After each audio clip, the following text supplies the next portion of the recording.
नमस्कार, बहुत स्वागत है आपका। टीवी 27 न्यूज़ देख रहे हैं आप। मैं हूं आपके साथ प्रशिता शर्मा। देखिए, जब हम किसी से कम्युनिकेट करते हैं तो तरह तरह के लोग हैं दुनिया में और सबके अपने अंदाज है कम्युनिकेट करने के। कुछ बहुत साहित्यिक क्लिष्ट भाषा में आपसे संपर्क करेंगे, संवाद करेंगे।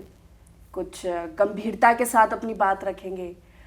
कुछ लोग होते हैं जो आसान भाषा में, या मैं कहूँ आसान हिंदी के ज़रिए अपनी बात रखते हैं, किताबों के ज़रिए अपनी बात रखते हैं।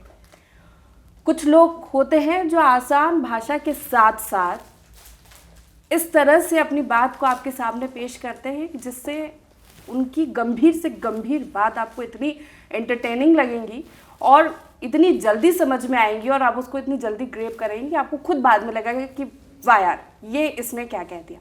ऐसे ही एक खास शख्सियत से आपकी मुलाकात करा रहे हैं। हमारे साथ आज मौजूद है अभिनेता है जो हमें एंटरटेन करते हैं। आपने टीवी पर उन्हें देखा होगा कॉमिक रोल में कॉमेडी करते हुए, और एक बार फिर आप उन्हें टीवी पर देख रहे हैं। हमारे साथ मौजूद है बलराज सियाल जी। बहुत स्वागत है आपका टीवी 27 न्यूज़। बहुत बहुत धन्यवाद आपका। और आपने तो मेरे कंधों पर भार चढ़ा दिया इतना कुछ बता के कि अभी चलो एंटरटेन करोगे आप इस इंटरव्यू में भी मेरे साथ। पर थैंक यू, इतने अच्छे शब्दों के लिए बहुत शुक्रिया। भूमिका जमानी पड़ती है। जी जी, बिल्कुल जमानी कम्युनिकेट करने के लिए भूमिका भी जमानी पड़ती है, पैर भी जमाने पड़ते हैं, सब करना पड़ता है। ये सच्चाई है। बहुत संघर्ष है। जी, खैर, संघर्ष सफर है तो संघर्ष भी है निश्चित ही। शुरुआत मैं शुरू से करना चाहूंगी आपके साथ थोड़ा, ताकि लोगों को आपके बारे में ज़्यादा से ज़्यादा पता हो। जी, पंजाब के जालंधर से हैं, पंजाबी मुंडे हैं। तो ये जो आपका जो सफ़र रहा, जो आपने सोचा कि सबके सपने होते कुछ करने की और करने के, चूँकि कॉमेडी और स्टैंड अप कॉमेडी जो आजकल बहुत ज़्यादा ट्रेंड में है, मुझे लगता है जब आपने शुरू किया होगा तब नहीं उतना लोग जानते होंगे, ये पूछेंगे अरे ये क्या कर रहे हो तुम। तो मुझे लगता है कि ऐसी कुछ सिचुएशन आपके साथ भी रही होगी। तो मैं आपसे जानना चाहती हूँ कि आपको क्यों लगा कि मुझे यही करना है, या किसी को हंसाना, किसी को एंटरटेन करना बहुत एक बड़ी जिम्मेदारी भी होती है। कुछ लोगों को लगता है कि तो बहुत आसान काम है, अरे जोक ही तो मारने हैं, लेकिन जो करता है उसे पता होता है कि वो क्या कर रहा है और कैसे कर रहा है। तो वो मैं आपसे जानना चाहती हूँ। मैं कुछ सोचा नहीं था कि जीवन में कॉमेडियन बनना है। जीवन में ये था कि कुछ ना कुछ करना ज़रूर है। बस यही था कि काम करना है, कैसे भी हो काम होना चाहिए। पहला मौका एज ए कॉमेडियन मिल गया तो उसी रास्ते पर चल पड़े। तो ये ऐसा कुछ प्लान नहीं था कि अब लोगों को हंसाने की जिम्मेदारी उठाते हैं, चलो दुनिया में बहुत गम है, किसी रोते हुए बच्चे को हंसाया जाए। ये सोच के नहीं गया। हंसने लग पड़े लोग अलग चीज़ है, पर उस वक्त सिर्फ दिमाग में यही था कि कुछ करना है। वो होता है ना हमारे घरों में कि पढ़ लो कुछ बन जाओगे, है ना। तो वो कुछ बन जाओगे वाला हमारे घर वालों को भी नहीं पता होता है कि जीवन में कुछ कर लो। वो कुछ जो है ना वो बहुत बड़ा एक शब्द है हमारे जीवन में। तो हमें भी वैसे कुछ करना था जीवन में। तो मौके मिले, तो वो मौके थे, वो मौके हास्य की तरफ चले गए, कॉमेडी की तरफ चले गए। तो उस रास्ते पर चलना शुरू कर दिया। सोचा तो ये होता कि पढ़ेंगे लिखेंगे, कोई आईपीएस ऑफिसर बनेंगे जीवन में। तो ऐसे मतलब सपने तो यही थे कि थोड़ा गंगा जल वाली पूरी वाइब लेंगे और पूरा अपने आसपास जो है वो क्राइम को ख़त्म करेंगे, वैसी वाली फीलिंग थी ज़िंदगी में। पर वो कह रहे हैं कि क्राइम को हम ख़त्म कर लेंगे, तुम हंसाओ लोगों को, टेंशनें ख़त्म करो। तो हम इस रास्ते पर आ गए। टाइम के साथ साथ डिप्रेशन और स्ट्रेस भी लोगों का बहुत बढ़ रहा है। वो भी बढ़ रहा है। उसकी भी जिम्मेदारी किसी मुझे याद है हमारी गली में एक बार चोर आ गया था। तो अक्सर जब आप क्या होता है सर्दियों के दिनों में ना, छोटे शहरों में खासकर नॉर्थ सेंटर में जहाँ धुंध पड़ती है, इसको कोहरा कहते हैं लोग आजकल, चोरियां ज्यादा होती हैं कि कोहरे का फायदा उठाकर ये कर लिया वो। तो हमारी गलियों में भी चोरियां होने लग गई थी। तो बहुत छोटी उम्र के थे हम लोग, तो छतों से छतों पे दोस्त कनेक्ट रहते थे पहले। अब तो फ़ोन से रहते हैं, पहले छतों पे रहते थे कि रात को इतने बजे आएगा, तो छतों पे ही रहते थे हम लोग छुपे हुए। तो हमने चोर पकड़ लिया। अब चोर को लगा पकड़ा है तो पुलिस के पास भी दे के आएंगे। तो हमने चोर को पकड़ के बिठा लिया। हम 3 घंटे उसको तंग करते रहे चोर को। मतलब हमने उसको मारा, हम उसको डराते भी रहे, हम उसको इरिटेट भी करते रहे। उसने खुद ही बोला भाई मेरे को थाने ले जा यार प्लीज़। तो आई थिंक मुझे लग रहा है वो शुरू से ही जो हमारे नॉर्थ में है ना, वो है कहीं ना कहीं शरारत। जिंदगी में शरारत हो तो जिंदगी में हरकत बनी रहती है। बिल्कुल। तो वैसा ही वाला था हमारा हिसाब। तो मतलब सोचा तो था आईएएस बनेंगे, सोचा यही था। सोचा था क्रिमिनल्स को मारेंगे, ये नहीं सोचा था हंसा के थाने लेके जाएंगे। ठीक है, ये भी अच्छा ही काम है, ये भी बहुत अच्छा काम है अनफॉर्चुनेटली। हाँ, फॉर्चुनेटली आई थिंक ये अच्छा काम है। और डेस्टिनी है, नसीब, एक गॉड्स प्लान। रिंकू सिंह जैसे बोलता है कि गॉड्स प्लान, वो हमेशा जहाँ हमारी हद खत्म होती है, कभी कभी हमारा जो 100 होता है ऊपर वाला कहता है अरे ये तो एक था बेटा, अभी तो यहाँ से शुरू करेंगे। और बिल्कुल। अच्छा, किसी का भी कुछ भी प्रोफेशन होता है तो सब प्रोफेशन में कोई ना कोई सीनियर होता है जो सबके आइडल होते हैं। आपके आइडल कौन है? मेरा आइडल, मुझे इनकी तरह हंसाना है। मैंने फिर आइडल आप तब सेट करते हो जब आपको पता होता है आपको क्या करना है। जब पता ही नहीं है करना क्या है तो फिर आइडल कैसे चूज करोगे। मकसद था जिंदगी में पढ़ाई लिखाई करके उस तरफ जाना, एक अच्छी सिविल सर्विसेज की नौकरी करेंगे ताकि एक बढ़िया सा घर मिले, बढ़िया सी गाड़ी मिले, कुछ कर सके सिस्टम में रह के। कॉमेडी में बाय चांस आ गए तो इसलिए आइडल ऐसा किसी को बना ही नहीं पाए। काम करना शुरू कर दिया, नसीब इतना अच्छा था, ऊपर वाले की इतनी कृपा थी कि करते करते सबके साथ ही काम करने का मौका मिल गया। कपिल भाई से लेके राजू श्रीवास्तव तक सबके साथ ही काम करने का मौका मिल गया। और आइडल एज सच, ये थोड़ा अजीब लगेगा लोगों को कि ऐसे कैसे होता है, बट ऐसा कोई आइडल सोचा नहीं कि इनकी तरह हंसाना है। बट हाँ, कुछ लोगों को देख के ऐसा लगता है कि इन्होंने बहुत अचीव किया है कॉमेडी के अंदर और वो ये कंटेंट बहुत कमाल करते हैं। जैसे राजू भाई की अगर आप बात करें तो उनको देख के हमेशा ये लगा कि ये आदमी अगर इसके पास लाइंस नहीं भी होंगी तो ये तो भी हंसा देगा। मैं उनके साथ 2011 में एक शो कर रहा था, उनकी टीम में था राजू भाई की। तो जब वो स्टेज पे परफॉर्म करते थे, हम जब बैठे होते थे तो वो इतना हंसाते थे कि हंसी की आवाज़ बंद हो जाती थी। तो उनको देख के मुझे लगा कि कला हो आदमी के पास तो ये कला हो उस आदमी के पास। कोई सोशल मीडिया नहीं, कोई रील्स वायरल नहीं, कुछ नहीं, फिर भी हो रहा। और एक पाकिस्तान के बहुत कमाल के आर्टिस्ट अमान अल्लाह खान साहब हैं और उनको हमने देखा बहुत है, क्योंकि पंजाब और पाकिस्तान जो है वो बीच में बॉर्डर ज़रूर है, लेकिन जो लोकल टीवी पे जो ड्रामा जो लोकल कंटेंट चलता था ना, तो उनका हमारे उधर केबल पे बहुत आता था, तो हमने वो बहुत देखा है। तो इसलिए जितने भी पाकिस्तान से आर्टिस्ट जब नेशनल टीवी पे कंटेंट करते थे तो बॉम्बे वालों को लगता था कि अरे ये तो बड़ा अच्छा कर रहा है, बोलते थे चोरी का कर रहा है, तो हमने देखा हुआ है। तो वो वाला भी था। बट ये एक दो लोग बहुत अच्छे लगे मुझे, और जो कपिल भाई ने हमारे लिए कर दिया, रुतबा बढ़ा दिया, करोड़ों रुपए लेने शुरू कर दिए, स्टैंड अप के अकेले शोज होने शुरू हो गए, वो जो चीज़ हुई है वो तो आई थिंक। तो ये जो ट्रेंड सेट हो गया, ये इसका होना ज़रूरी था, आपको लगता है ऐसा? हाँ, इसका होना ज़रूरी था। हर प्रोफेशन का एक ड्यू होता है, वो आई थिंक बहुत वक्त से पेंडिंग था। कॉमेडियंस जो हैं वो हमेशा पंजाबी में कहते हैं कि सिंगरां नूं साह दवाण लई, मतलब सिंगर अगर गाते गाते थक गया, 10 मिनट की ब्रेक है तो उसको सांस दिलाने के लिए एक आदमी को भेज देते थे, चल 10 मिनट चुटकुले सुना दे जाके। स्टैंड अप कॉमेडी तो पता ही नहीं लोगों को कि ये स्टैंड अप कॉमेडी होती है। स्टैंड अप कॉमेडी तो पता चलना शुरू है पोस्ट कोविड क्लैरिटी के साथ कि this is stand up comedy. जब हम इसको टीवी पे कर रहे थे तो लोग सिर्फ कॉमेडी ही बोलते थे, स्टैंड अप कॉमेडी बोलते ही नहीं थे। वो वोकेबलरी ही लोगों को पता नहीं थी एग्जैक्टली इस प्रोफेशन को कहा किया जाता है, just stand and deliver, right. तो वो बड़ा ज़रूरी था होना।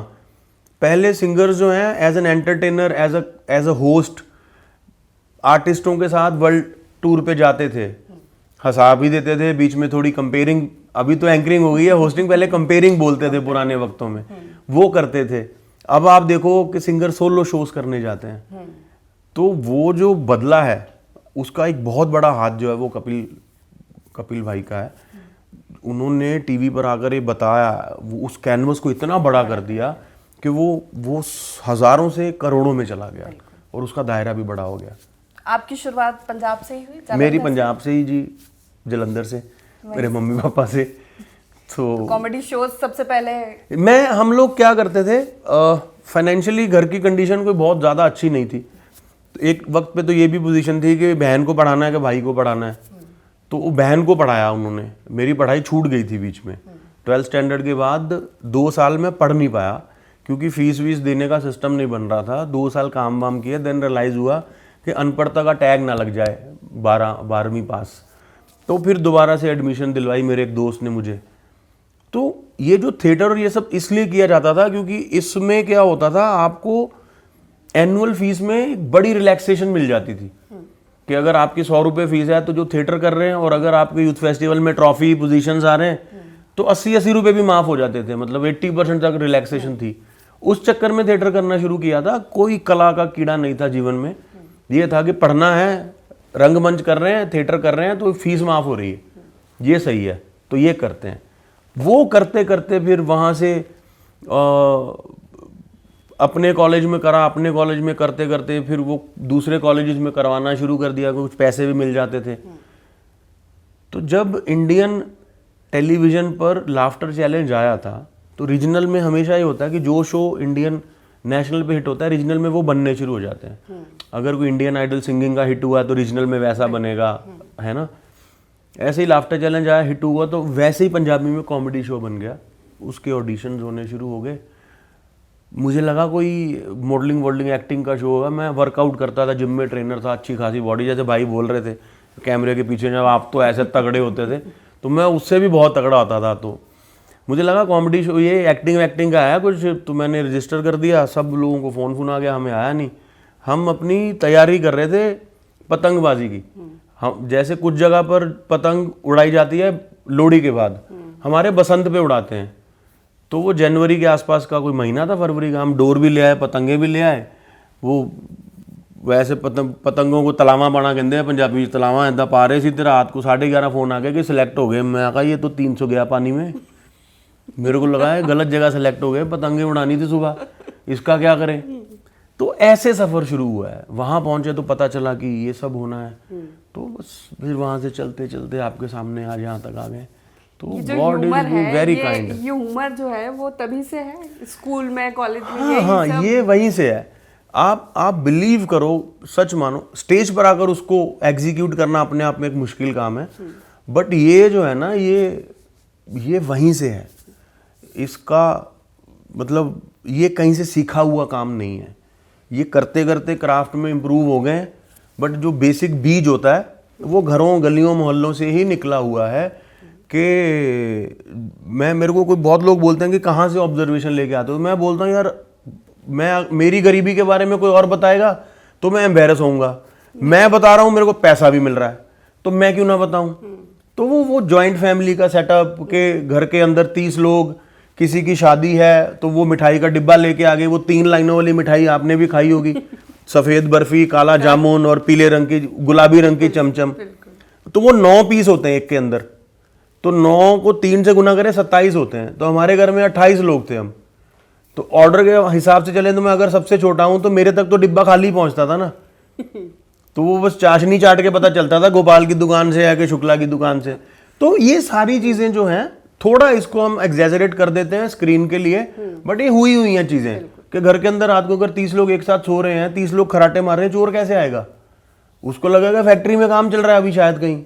इतनी चप्पल घर के बाहर पड़ी होती, लोगों को लगता था जागरण हो रहा है इनके घर के अंदर। तो ये चीजें हुई हैं हमारे साथ। हमारे जो इलाके के पार्षद हैं उनको आना पड़ता था घर पे, क्योंकि 30 वोट हैं। और ये मैं आपको एक, वैसे हम 100 की फैमिली है हमारी, जो 2-3 गलियों में स्प्रेड है। ये मैं आपको एक घर की बात बता रहा हूँ कि एक घर के अंदर 20 लोग थे, तो उसको आना पड़ेगा। वो आएगा, हम तो फिर हमारा होता था कि तब हम राजा होते थे, भला टूटा हुआ सर। वो जागरण था गली में मोहल्ले में, तो हम काउंसलर हमारा अगर पर्ची नहीं कटवाता था बढ़िया, वोट नहीं डालते थे। तो हमारी कुछ 2 मोहल्ले के लिए कुछ करो तभी तो करेंगे। वो वाला जो है ना शरारत, वो जहन में शैतानियत शुरू से है। करप्ट नहीं है, लेकिन वो सिर्फ शरारत है। करप्शन लेवल तक नहीं है हम, शरारत के लेवल तक तो शुरू से हैं। मुझे लगता है वो करप्शन होगा भी नहीं। हाँ, वो नहीं होगा कभी। वो खुद कमाने लग गए ना, मेहनत का पैसा दे दिया ऊपर वाले ने। वो ज्यादा अच्छा लगता है। वो बहुत अच्छा लगता है। वो टैक्स बहुत ज्यादा है, पर वो थोड़ा सा, हम उस देश में रहते हैं जहाँ जो आदमी कमा के देश को दे रहा है, देश उसको कुछ नहीं दे रहा। ठीक है, इस पर फिर कभी बात करेंगे। जैसे छोटे शहर से निकलो और मुंबई जैसी, जिस तरह से मुंबई की मार्केटिंग हुई है, सपनों की नगरी है, महानगरी है, तो जब निकलता है कोई, पहुंचता है, तो बहुत सारी चीजें मन में चलती है, स्ट्रगल मन में चलता है कि कैसे हम, कुछ लोग तो ऐसे ही चले जाते, कई उदाहरण है इंडस्ट्री में हमारे सामने, कुछ नहीं चले गए, ऐसे ही होगा जो देखा जाएगा। आप कैसे पहुंचे, और जब आप पहुंचे तो तमाम लोगों से मिले होंगे, क्या आपका अनुभव रहा शुरुआती दौर में कि अरे मैं कहीं कैसे करूँगा, अब क्या होगा आगे, कैसे सर्वाइवल मोड में कैसे आऊँगा? मुझे अगर मैं पीछे जाके देखूं, मुझे लगता है कि मैं बहुत ब्लेस्ड रहा हूँ। ऊपर वाला हमेशा कहीं ना कहीं किसी ना किसी के रूप में आगे हाथ पकड़ता रहा है। कभी सोचा ही नहीं है। अब सोचते हैं फिर भी आगे क्या होगा। जब सब दे दिया ऊपर वाले ने, तब फिर भी कहीं ना कहीं सोच लेते हैं कि यार कल क्या होगा। तब तो सोचा ही नहीं कभी। एक दोस्त ने फ़ोन किया, अगर आप मुंबई आ जा, एक स्टूडियो में तेरी बात की है, तेरी फ़ोटो दिखाई थे, उनको पसंद आ गए। तो हम चले गए, वहाँ जाके पहुँचे तो पता लगा वो ऐसे कैजुअली बात हुई थी, हाँ अरे सुंदर लड़का है, बस इतने में मुंबई बुला लिया भाई साहब ने। चले गए हम, कुछ नहीं हुआ, वापस आ गए। फिर ये लाफ्टर चैलेंज करने गया मैं। फिर स्टार वन पे एक शो, स्टार वन चैनल होता था, वो स्टार वन के बाद फिर वो स्टार भारत बना, वो बदलते बदलते नाम लाइफ ओके बना, वो धीरे धीरे। तो उस पे एक शो आता था, उस शो में सिलेक्ट हुआ स्टैंड अप करने के लिए, फिर गया, फिर वापस आया। फिर वहाँ पे एक शो आता था, उसको लिखने के लिए गया, एक हंसबलिए करके एक शो आता था, करिश्मा कपूर, डेविड धवन जजमेंट थे उसमें, जजमेंट पे थे। तो उसको राइटिंग का मौका मिला, वो लिखने चला गया, फिर आ गया। तो 2-3 बार जब ऐसे गया, मुझे लगा कि मुंबई बार बार बुला रहा है। तो फिर कॉमेडी का महामुकाबला 2011 में हुआ स्टार पे, वो शो जीता। उस शो के अंदर मैंने इतने सारे स्टार एक साथ देखे जिनके साथ काम किया, अरशद वारसी, श्रेयस तलपड़े उस वक्त, फिर रवीना टंडन, राजू भाई, सुनील ग्रोवर, ये सब लोग उस सेटअप के अंदर थे, उनके साथ शो किया, वो शो जीत गया मैं। तो मुझे लगा मुंबई बार बार बुला रहा है, शायद इसीलिए बुला रहा है। आए, जैसे मुंबई शिफ्ट हुए, काम नहीं मिला। जब आ रहे थे जा रहे थे तो बढ़िया सा सरकारी टिकटों पे आ रहे थे, होटलों में रह रहे थे। जैसे अपना घर लिया, टोकन दिया, रेंट वाले घर में शिफ्ट हुए, काम नहीं मिला, 1-1.25 साल काम नहीं मिला। तो उस वक्त वापिस नहीं आया मैं। उस वक्त मैंने पीछे का काम बहुत छोड़ा। किसी ने मुझे फ़ोन किया, अगर गया तो आगे देख, कुछ नहीं होगा। तो पैसे थे जेब में, वो जीते हुए थे, वो प्राइज मनी थी अपने पास, गोस्ट राइटिंग कर लेता था। ये स्ट्रेस नहीं था कि क्या होगा, क्योंकि सुबह जल्दी उठता था मैं, सुबह उठ के वर्कआउट किया, वर्कआउट करके घर आए, फ्री हुए, रेडी हो गए एकदम से, ऑडिशन देने चले जाएं, मीटिंग करने चले जाएं। वो खर्चा कहीं ना कहीं से कभी ऐसा ये नहीं ऊपर वाले ने करने दिया। ये सिर्फ मंदिर में जाके किया है कि जब प्रसाद लेना होता है, ऊपर वाले ने ये कभी नहीं करने दिया। बहुत मतलब बहुत कृपा रही भगवान की, कुछ ना कुछ मिलता रहा है। एज ए गोस्ट राइटर बहुत काम किया है कि अगर गोस्ट राइटर आप समझते हैं राइट, कि किसी और ने, आपने आर्टिकल लिखा, एडिटर किसी और का नाम आ गया, तो वैसे बहुत काम किया है। इसलिए किया कि बने रहेंगे तो काम मिलता रहेगा। लालच था स्क्रीन पे काम करने का। एज ए राइटर बहुत काम मिले एज ए राइटर, पर मेरे को था स्क्रीन पे आना है, तो इसलिए मैं वो राइटिंग का काम फुल टाइम नहीं ले पाया। क्योंकि जब आप एक काम अच्छा कर रहे होते हो ना, तो कंपनी कभी नहीं चाहेगी कि आपको उस काम से छुड़ा के दूसरे पे शिफ्ट कराए। तो वो मैं बिट्स एंड पीसीज में करता था, ताकि उनको पता रहेगी ये करता है। तो उनको भी जब लगा कि यार 2 काम के लिए 2 लोग ले रहे हैं हम, एक राइटिंग वाला, एक करने वाला, ये दोनों कर लेता है, तब वो मौका बना। तो फिर उससे आगे चलना शुरू किया। जीवन में कभी ये सोचा ही नहीं कल क्या होगा। अभी सोच लेता हूँ, पोस्ट कोविड सोचना शुरू किया कि कल क्या होगा, अदरवाइज कभी नहीं सोचा जीवन में मैंने कि कल क्या होगा। क्या ही हो जाएगा जो होगा। जो मैं ये सोचता हूँ, जहां से चले थे, अगर मैं पीछे मुड़ के देखूं तो मुझे वो सड़क दिखाई नहीं देती है। तो अगर मैं बिना रास्ते के यहाँ पहुंच गया हूँ, तो फिर आगे का तो फिर भी कुछ ना कुछ दिख ही रहा है, तो मतलब आगे तो बल्ले बल्ले ही है, फिर बिल्कुल कोई दिक्कत ही नहीं है। विशेष भी है हमारी सबकी, और आप सब लोगों का प्यार ही है। मैं ये जो बोलता हूँ कि आई एम ब्लेस्ड, उसका मतलब ये है कि जो भाई कैमरा के पीछे खड़े हैं, जब इनसे ये कमाई है जीवन की। पैसा तो बहुत इंपॉर्टेंट है, पैसे से बहुत जिंदगी चलती है, लेकिन अगर एक चैनल का, अगर एक दायरे का एक टेक्नीशियन आपकी फोटो कहीं देख के ये बोल दे कि इनका इंटरव्यू करते हैं, तो वो उसका मतलब यह है कि गॉड इज काइंड। आपको ब्लेसिंग्स हैं, वो ऊपर वाला किसी ना किसी तरीके से किसी के जरिए दे रहा है। बहुत अच्छी बात आपने बोली है। सफर अच्छा रहा, बहुत बढ़िया, सुन के भी अच्छा लगा, बहुत बढ़िया। अब बदलते दौर की कॉमेडी जी, जिस पर मुझे लगता है कि आज के समय में बात करना बहुत इसलिए भी ज़रूरी है क्योंकि हर कोई कंटेंट बना रहा है, कंटेंट का ज़माना है, सोशल मीडिया का है। लोगों तक पहुंचना पहले मुश्किल होता था, अब बहुत आसान है। अब लोगों से बचना मुश्किल है। एग्जैक्टली एक समय में फिल्मों में कॉमेडीज होती थी जो हम देखते थे। राजू श्रीवास्तव को हमने देखा, गोविंदा जी को हमने कॉमेडी जॉनी करते भाई, देखा, महमूद सर, ये सब लोग, राजपाल यादव, इन लोगों को देखा। आज स्टैंड अप कॉमेडियन में कई ऐसे, मैं नाम नहीं लेना चाहूँगी, कॉमेडियंस को देखते हैं जो कई बार हमको सुनते हुए नहीं अच्छा लगता, जिसे हम एडल्ट कॉमेडी कहते हैं। और सोशल मीडिया पे जब हम इंस्टाग्राम पे हम, एक तो एल्गोरिथम ऐसा सेट है कि एक बार आपने अगर देख लिया तो नहीं, बट वो एक बार अगर आपने टिका के देखा, शिद्दत से देखा है अगर आपने, तो फिर वो वही माल फेंकेगा। अगर आपने एक बार देख के उसको निकाल दिया है तो वो नहीं माल फेंकेगा। एक बार तो ये भी आपको ध्यान रखना है कि आप उसमें वो शिद्दत बात वाले वही 20 है सेकंड कि ना दे पाओ। नहीं देखे। हाँ। लेकिन फिर भी जब वो आता है तो हम घर में बैठे हैं, गलती से ऑन हो गया, कुछ हो गया, उस पे आपका क्या कहना है? क्योंकि आप कॉमेडी करते मैं हैं, आपको लोगों को एक हंसाते छोटी सी हैं। बात बताता हूँ। मुझे एक जर्नलिस्ट मिली दोपहर में, उन्होंने मुझे बोला आप अपना स्टैंड अप का शो कर रहे हो, आपने उसका नाम रखा है शुद्ध शाकाहारी। मैंने बोला जी। कह रहे टिकट बेच लोगे? आप समझ रहे हो बात को, कि आप प्योर वेज कॉमेडी करके टिकट्स बेच लोगे आज के दौर में? अब मैं उनको क्या जवाब दूं इस चीज का? जो आपने मुझसे पूछा है मैं उसका क्या जवाब दूं आपको? तो यहाँ पर भी दो अलग अलग सवाल हैं। हाँ, वो भी पत्रकारों से। और पत्रकार, और उनके सवाल जायज होंगे अपनी जगह पे, पर क्या कर सकते हैं? मसला ये है, दुनिया इतनी तेजी से बदली है, ऑडियंस, हर कंटेंट की ऑडियंस है अलग अलग पॉकेट्स में, और नंबर गेम इतनी इंपॉर्टेंट हो चुकी है ना, कोई ये नहीं देखता कि कंटेंट अच्छा है कि बुरा है, रीच क्या है, कितने लोगों तक आपकी बात पहुंची, वो गाली है, वो गलोच है, वो क्या है, वो फर्क नहीं पड़ रहा किसी को। अगर आपके इंस्टाग्राम के ऊपर आपकी रीच है तो आपको कोलैबोरेशंस आएंगी, तो आपको काम के ऑफर्स आएंगे। अब इसमें कंटेंट क्रिएट करने वाले का भी क्या फॉल्ट है? वो अलग प्रेशर है। आप एक चीज को समझो ना, मैं फिर किसी का, एक वक्त होता था आदमी काम करता था फिर छपता था, अब पहले छप रहा है फिर काम कर रहा है। पहले पापाराजी स्टार्स की फोटो लेते थे, अब वो जिसकी फोटो ले रहे हैं लोग उनको स्टार समझ रहे हैं। तो सब बदल गया ना। अब इसमें लोगों का क्या फॉल्ट है? जो कंटेंट क्रिएट भी कर रहा है, अगर उसने अच्छी रील्स बनाई, 1 महीना 2 महीना 1 साल बनाई, रीच ही नहीं आ रही, एक दिन उसने खड़े होकर किसी को निकाली गालियां, थोड़ा सा अडल्ट कंटेंट किया, थोड़ा सा उसने बॉडी रिवील करी, कंटेंट उसका ऐसे भागने लग गया, क्या करेगा? क्या करेगा वो?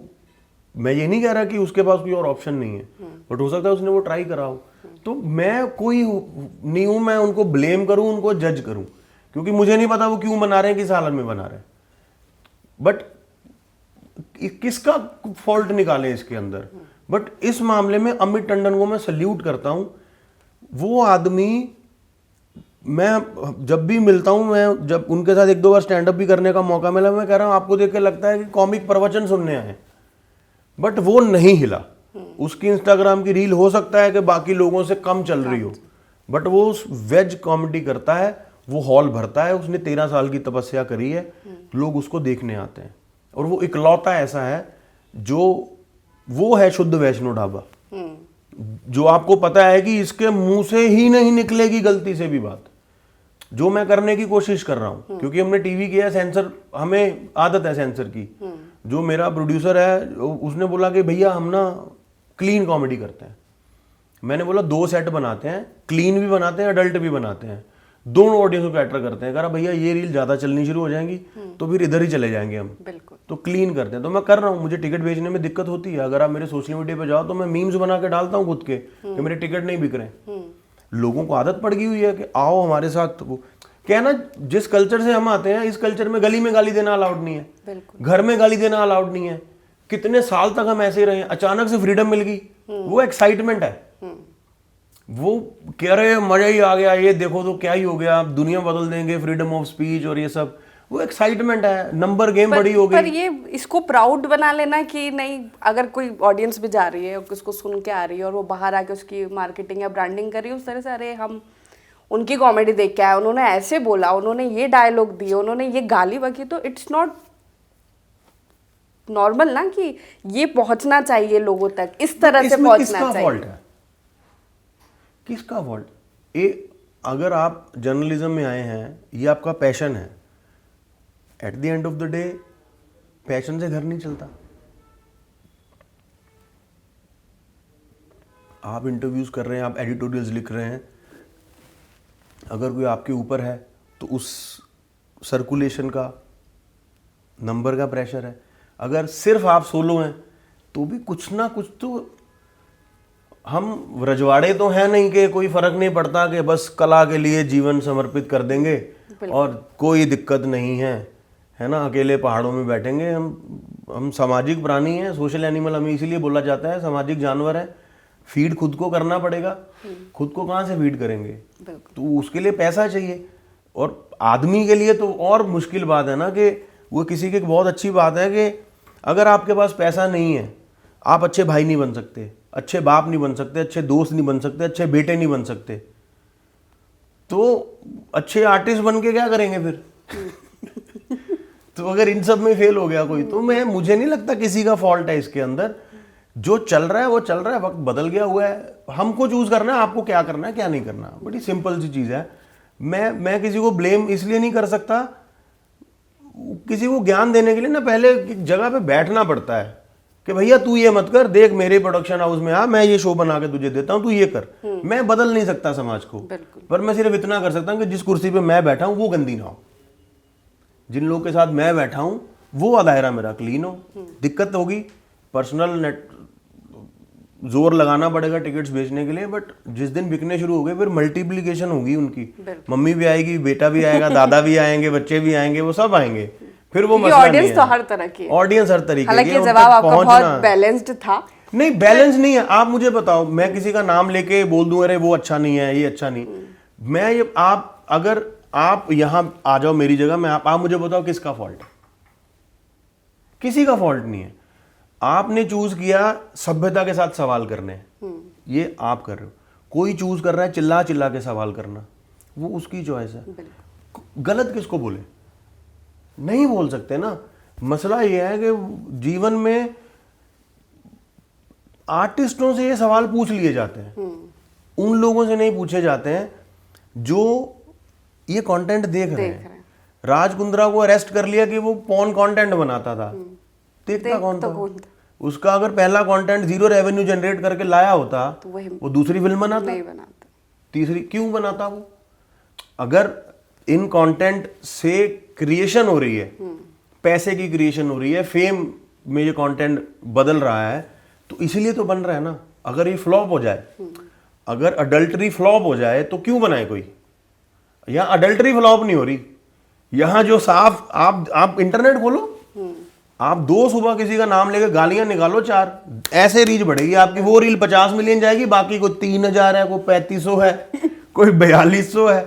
तो क्या करें? अभी या तो इंस्टाग्राम के एल्गोरिदम का बेड़ा गर्क हो रखा है, उसको अलग चस्का है कोई के हाँ मेरे को नेगेटिविटी दो, या तो वो है वो शक्तिमान वाला अंधेरा कायम रहे, मुझे फीड करो उस तरीके से। बट इसमें फॉल्ट किसी का भी नहीं है, ये है मुद्दा, बट इसके लिए मुझे नहीं लग रहा किसी ने कुछ किया आज तक।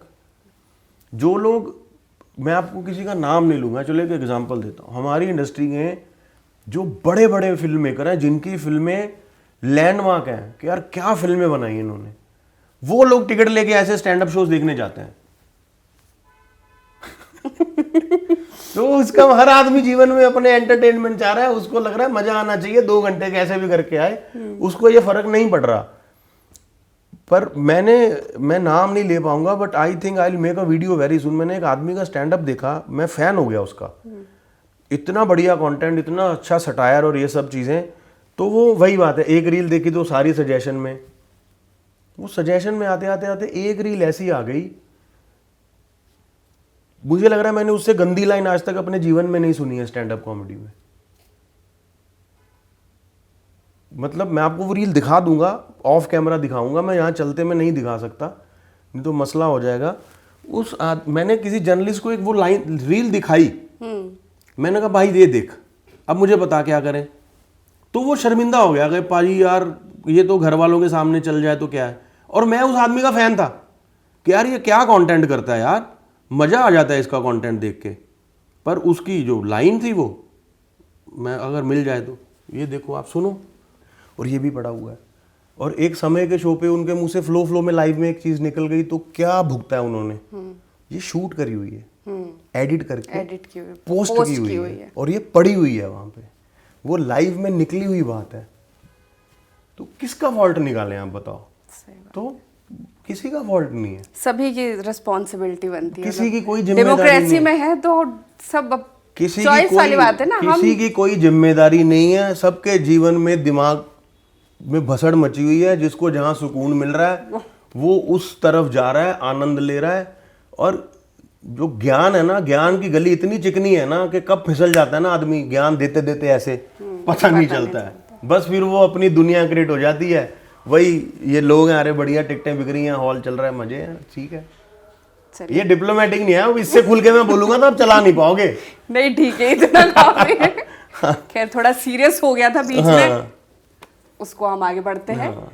अरे हमारे नेता विधानसभा में बोल देते हैं, उनको पता नहीं चलता क्या बोलना है। हम तो कॉमेडियन से सवाल पूछे जाते हैं, फिर बोलते हैं पर हम उनको बराबर दिखाते हैं। हाँ, पर उनसे पूछता कोई नहीं है ना। ये बयान आप मुझे एक चीज बताओ, उनसे किसने आज तक ये सवाल पूछा?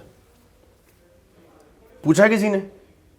वही हो गया, फंस गया आप। मैं हमेशा ये सोचता होता हूं कि अरे हमारा सिस्टम, अरे हमारे लोग, ये गलत बटन दबा दिया आपने। आज तक मैंने किसी जर्नलिस्ट को, किसी लीडर को ये पूछते हुए नहीं सुना कि सर आप जब शुरू की थी ना पॉलिटिक्स, आप स्लीपर में धक्के खाते थे, अभी आपके पास रेंज रोवर है सर, कैसे आई? ये एक सवाल हिंदुस्तान के प्रतिष्ठित पत्रकारों में भी दम नहीं है किसी को पूछने का। आपने कभी सुना है किसी को पूछते हुए ये देश का नंबर 1 शो बन गया, फलाना ढिमका हो गया? ये सवाल नहीं पूछेंगे, इसके अलावा सब पूछेंगे।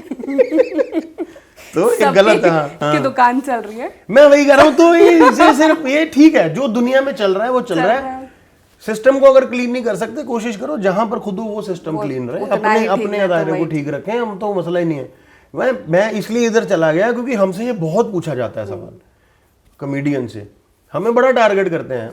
वो संत थे, कीकू शारदा को जेल हो गई थी जिसके चक्कर में थे ना, एक वो हरियाणा के, क्या नाम था उनका, हरियाणा के एक संत थे बाबा राम रहीम जी, उन्होंने करी फिल्में, राइट।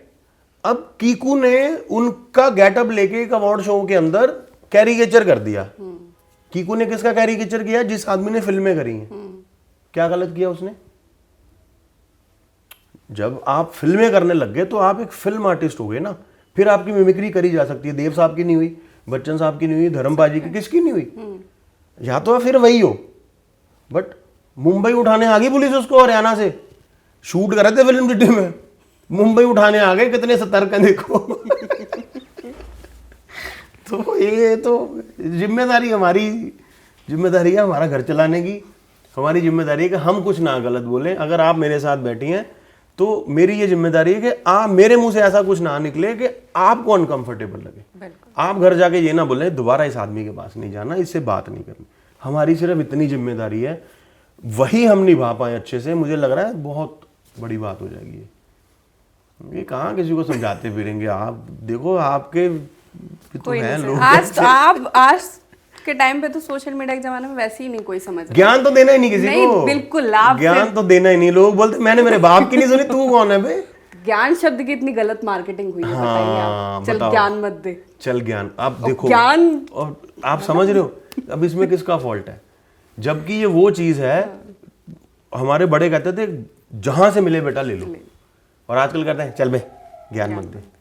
जो माँ बाप घर में सारी जिंदगी बोल बोल के मर जाएंगे कि बेटा सुबह जल्दी उठा करो, ये करो, डिसिप्लिन में रहो, रात को जल्दी सो, वर्जिश करो, इनको समझ नहीं आएगा। 1500 रुपए की टिकट लेके एक आदमी को सुनने जाएंगे, वो यही सारी बातें बताएगा। मोटिवेट कर दिया मेरे को इन्होंने, अब मैं ठीक हो गया, अब मैं डिप्रेशन से निकल आया। तेरी माँ बोलते बोलते चलेगी, तेरा बाप तेरे को बचपन से मार रहा है, यही बातें बता रहा है फ्री में नहीं लेना ना किसी को, वो वाला मसला है। अगर आपने अपनी जिंदगी में कष्ट उठाया है तो मैं क्या करूं? वो आपका एक्सपीरियंस है, मैं अलग से कष्ट उठाऊंगा। मुझे मत बताओ कि नहीं उठाना, मैं अपना एक्सपीरियंस लूं। हाँ, ये वो वाला समय चल रहा है। तो इस वक्त में तो भैया ठीक है, टीवी 27 पे बैठो, मजेदार बातें करो बस। आगे बढ़ते हैं। आगे क्या कुछ अपकमिंग प्रोजेक्ट्स के बारे में बताया? शुद्ध शाकाहारी का आपने जिक्र किया जी, थोड़ा उसी के शुद्ध बारे में। शाकाहारी मेरा स्टैंड अप का शो है, उसका नाम ही शुद्ध शाकाहारी है। तो उसका मतलब यह है कि उसमें ऐसा कुछ भी नहीं है जिसमें आप अपनी बहन के साथ, बेटी के साथ, माँ के साथ, बाप के साथ, दोस्तों के साथ नहीं आ सकते। और ये स्टैंड अप का शो है मेरा 1.5-2 घंटे का, बिल्कुल क्लीन फ्रेश सेट है। और इसमें मैंने social media, modern world, families, ये सब चीज़ों को ध्यान में रखते हुए बनाया है। इसके शोज़ करने शुरू किए हैं। टिकट्स मुश्किल बिक रहे हैं क्योंकि शुद्ध शाकाहारी है और पर करेंगे डेफिनेटली, भोपाल में भी करेंगे। और जो लोग ये पूछते हैं कि भैया अडल्ट कॉमेडी तो शुद्ध है, भरोस हो, सबके साथ आप जा सकते हैं, अपने मम्मी पापा को लेकर, सबके साथ, और अच्छा कंटेंट आपको मिलेगा। हाँ, कंटेंट तो खैर बाकी लोगों का भी अच्छा ही है, बट अब ठीक है भाई, जावेद अख्तर साहब वाली बात है, कभी कभी अगर खाने में मजा ना आए तो एक अच्छा कंटेंट और एक बिकने वाला कंटेंट। हाँ, अच्छा कंटेंट भी बिकने वाला होता है। 3 इडियट्स भी चली है, रंग दे बसंती भी चली है, खाली यही नहीं चली है, जिस्म नहीं चली है, या और भी जो है ये फिल्में भी चली हैं। तो बस वही है कि वो राइट लोगों तक पहुंच जाना चाहिए। मुझे पता है अगर आज मेरे हिंदुस्तान में या पूरी दुनिया में लोग मुझे प्यार करते हैं तो मेरे अच्छे कंटेंट की वजह से करते हैं। तो वो ऑडियंस है, उन तक मेरा स्टैंड अप पहुंचना जरूरी है। जिस दिन पहुंच गया उस दिन भर जाएगा वो भी। Best wishes. Thank you. झीलों की नगरी में आए हैं, चलते चलते क्या कहना चाहेंगे भोपाल? पहले तो मैं क्षमा चाहता हूँ पहले तो क्षमा चाहता हूँ कि कहीं और ही निकल गए हम।